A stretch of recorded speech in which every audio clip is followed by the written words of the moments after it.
My name is Lena, and I was 34 when my mother slid a single sheet of paper across my grandfather's dining table and said, "There's nothing here for you, Lena." We all agreed it was fair. 6 people in that room. 6 pairs of eyes on me.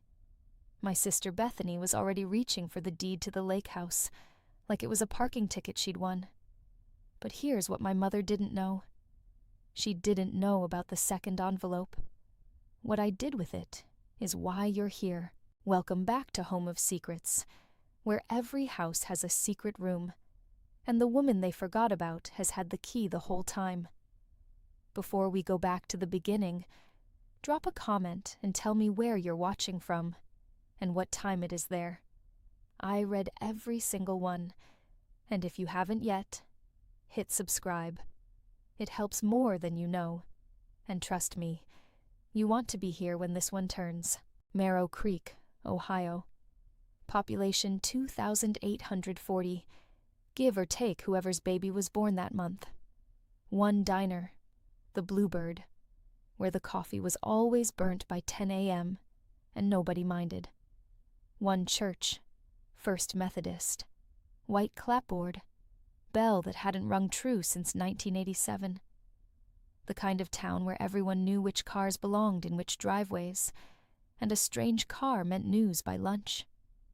My grandfather's house sat at the end of Larkin Road, a green 2-story with a porch that smelled like cedar and pipe smoke, even 10 years after he quit smoking. The floor in the front hall creaked on the 3rd board from the door. I could find it in the dark. My family had roles the way a play has roles. My mother, Patricia, 59, ran the household with the precision of someone who'd never once been told no. My sister Bethany, 2 years younger than me, was the favorite of, pretty in the way that made people forgive her for being late, for being careless, for borrowing money she never planned to return. My father had been gone 12 years, and after he died, my grandfather, Earl, became the only adult in that house who looked at me like I was already whole. I was the other one, the one who remembered birthdays, who drove 40 minutes to fix my mother's printer, who spent 11 years as a paralegal at Hargrove, and Lynn specializing in probate and estate administration, and somehow still got introduced at parties as Bethany's sister. I didn't resent it, not at first. I just noticed it. Noticing things is sort of my profession. My grandfather noticed it too. He used to say, "Lena, you're the only one in this family who reads the fine print." He meant it as a compliment. It would turn out to be the most important sentence anyone ever said to me. It started small, the way these things always do. A birthday forgotten, not maliciously, just an afterthought. The way you forget to water a plant you didn't really want. A loan to Bethany, $18,000 over 3 years, that nobody called a loan out loud. A Christmas where my mother handed me a gift card to a gas station and handed Bethany a down payment on a car. I want to be clear. I never kept score out of bitterness. I kept score because keeping records is what I do.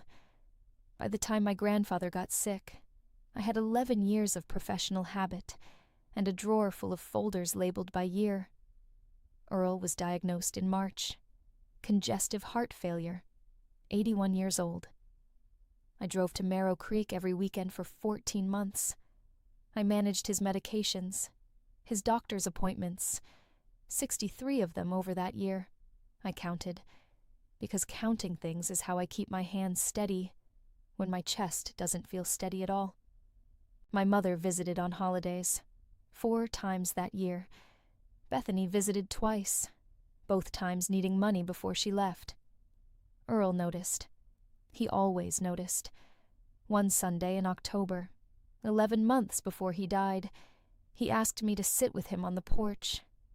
He had a glass of water with 3 ice cubes in it, and I remember the sound of them settling, that small shift and click, while he talked.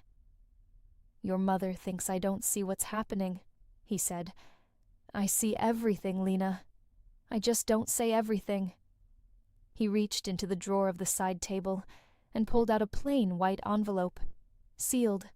No markings except a date written in pencil in the corner. "This isn't for now," he said. "This is for after. You'll know when." I didn't ask what was in it. That wasn't our relationship. He trusted me with things the way you trust a level, not because it has opinions, but because it doesn't lie. He gave me a second instruction that day, quieter than the first. "When the time comes, don't say anything. Just listen. Let them finish talking first." I didn't understand it then. I would understand it 9 months later, sitting in a lawyer's office watching my mother smile in a way that didn't reach her eyes.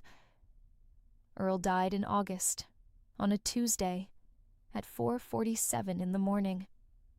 I know the exact time, because I was the one who got the call from the hospice nurse, and I was the one who sat with him for the last 40 minutes, and I was the one who called my mother, who arrived 2 hours and 20 minutes later, after she'd done her hair.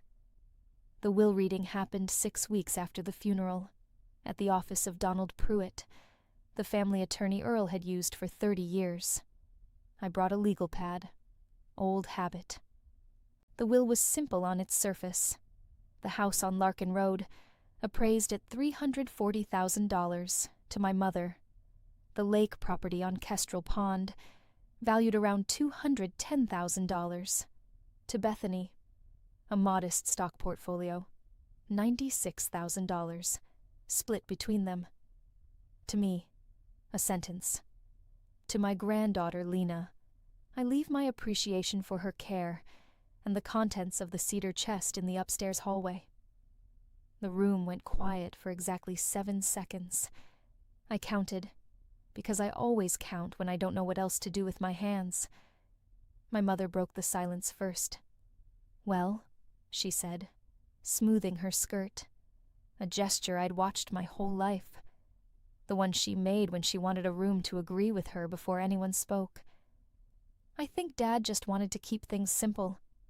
Real estate is complicated for someone in Lena's position." She said, "Lena's position, the way you'd describe a flat tire." Bethany didn't even look up from her phone. I said nothing. I thought about the envelope sitting in my desk drawer at home, dated, sealed, waiting. I thought about Earl's voice on the porch. "Don't say anything. Just listen." That night, I drove home and opened my files. 11 months of medical records, 63 appointment logs, every receipt for medication I'd paid for and never asked to be reimbursed for, totaling $4,200 over the year. Not because I needed proof I'd cared for him, because that's what I do. I document. It's not revenge. It's just who I am. I didn't open the white envelope yet. Earl had been specific. "You'll know when." 3 weeks later, I found out when. Before we keep going, I want to ask you something. Has anyone in your family ever made you feel like being capable was the same thing as being invisible? Tell me in the comments. And if this story is already sitting with you, hit subscribe now, because what happens next is the reason this story exists.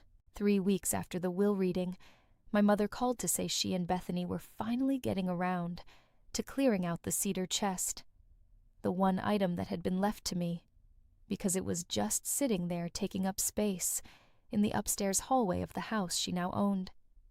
That sentence told me everything. The chest wasn't junk to them. It was simply in their house now, and apparently that made it theirs to decide about. I drove up that Saturday. The chest was already half emptied onto the hallway floor. Old quilts, a few photo albums, a cigar box of medals from Earl's time in the army. My mother stood over it, with the particular brightness she used when she'd already decided something, and wanted credit for being generous about it. "We thought you'd want first pick," she said, "before we donate the rest." I knelt down and went through it methodically, the way I go through any file, corner to corner. Nothing skipped. At the bottom, beneath a folded wool blanket, I found a second cedar box, smaller, locked, with a brass plate that read E.H. Personal. I didn't open it there. I said it was probably nothing, an old keepsake box, and asked if I could take it home along with the quilts nobody else wanted. My mother shrugged. Sure, it's not like there's money in it. There was no money in it. There was something worth more than money. Inside, alongside a key I didn't recognize, was a folder. Bank statements for an account I'd never heard of. A Schwab brokerage account Earl had opened 19 years earlier, untouched, reinvesting dividends quietly the entire time. Current balance, $612,000. And clipped to the front of the folder, a letter, dated the same day as the envelope he'd given me on the porch. That night, I opened the white envelope too. Inside was a single typed page, notarized, dated 14 months before his death, well before any diagnosis, well before anyone could claim he wasn't of sound mind. It was a trust document, a separate, fully funded trust, naming me as sole trustee and sole beneficiary of the Schwab account, created specifically outside the will, specifically so it would never appear in probate, specifically so my mother and sister would never know it existed unless I chose to tell them. The letter explained why. Lena, I watched your mother treat care like it was owed to her, and generosity like it was a gift she gave others. I will not let her decide what you deserve. This is not about money. This is about someone finally seeing you clearly. Take it to Donald. He already has the paperwork. He's been holding it for me for over a year. I called Donald Pruitt the next morning. He confirmed everything in 4 sentences, the way a good attorney confirms things. No drama, just facts. The trust was airtight. It had been reviewed by an independent attorney to avoid any appearance of undue influence. It predated his illness. It could not be contested. Your grandfather was very specific, Donald said. He didn't want this used as a weapon. He wanted it used as proof. He said you'd know the difference. I sat with that for a long moment. Proof, not punishment. I thought about Earl's voice on the porch again. Don't say anything. Just listen. I scheduled a meeting with my mother and Bethany for the following Sunday. I told them it was about the cedar chest. That part wasn't a lie. I spent the week preparing the way I prepare anything. Printed copies of the trust, the notarized letter, the 19 years of statements, organized chronologically in a single Navy folder. 29 pages total, each one labeled and dated. Not because I needed to convince myself, because the paper needed to speak for itself when I no longer wanted to. Sunday came. We sat at the same dining table, where the will had been read 7 weeks earlier. My mother brought tea she didn't drink.